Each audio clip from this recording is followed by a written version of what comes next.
চারিদিকে মহাকুম্ভের যখন এই তীব্র আলোড়ন, তখন এই ভক্তিযাত্রায় সামিল হতে না পেরে মনটা বড়ই বিষাদগ্রস্ত।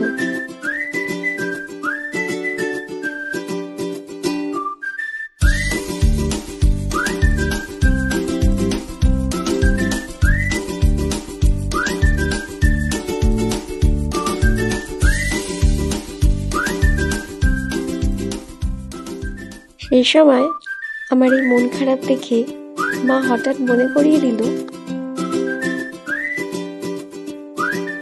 কয়েক বছর আগে ভ্রমণ করা প্রয়াগরাজ সহ বেনারসের কথা।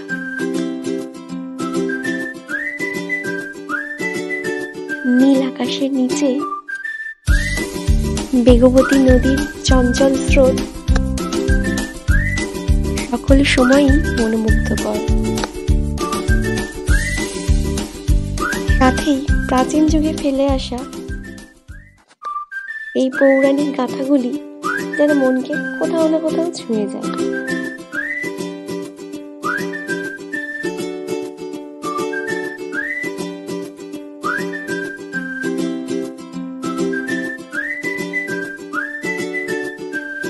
স্রোতের টানে ভেসে যাওয়া নৌকা বিহারের এই দৃশ্যগুলি যেন এক জীবন্ত জলছবি।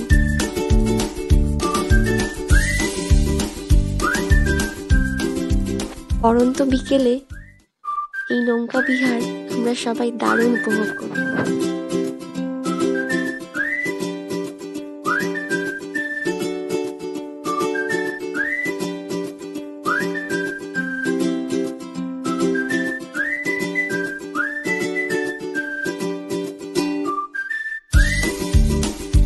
চারিদিকের পৌরাণিক গাথায় সমৃদ্ধ যেন এক মায়ানগরী,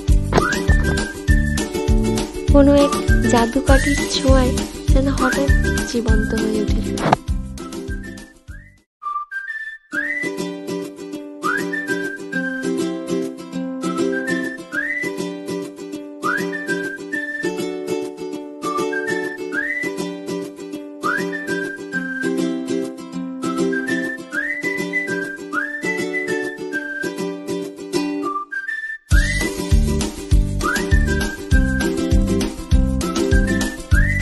গাইড দাদা প্রতিটি ঘাটের লুকিয়ে থাকা ইতিহাস আমাদের জানিয়ে সমৃদ্ধ করছিল।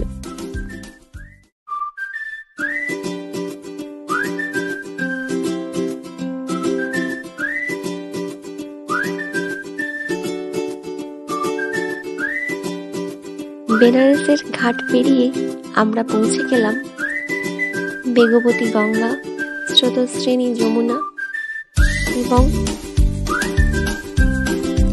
অন্তঃসলীলা সরস্বতী নদীর ত্রিবেণী সঙ্গম এই প্রয়াগরাজে।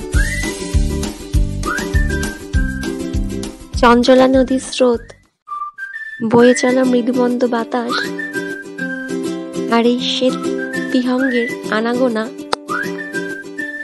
যেন এক ছন্দময় হিন্দোল। নৌকায় বিক্রি হচ্ছিল এই পাখিগুলিকে খাওয়ানোর জন্য কিছু দানা। এই দানাগুলো দিতেই পাখিগুলি এদিক ওদিক থেকে ছুটে আসছিল। পাখিগুলোর নাম বলেছিল ওরা, তো আমার এখন মনে পড়ছে না। আপনারা কেউ জেনে থাকলে অবশ্যই জানাবেন।